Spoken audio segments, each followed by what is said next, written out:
ये जापानी फल छोटे छोटे से, ये अभी पक रहे हैं।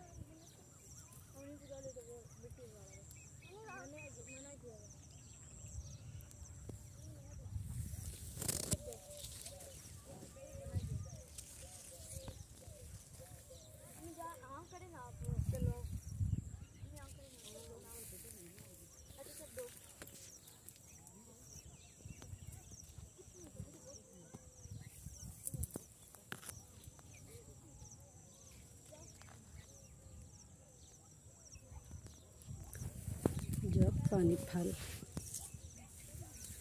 आपको कौन सा फ्रूट अच्छा लगता है कमेंट सेक्शन में बताइएगा।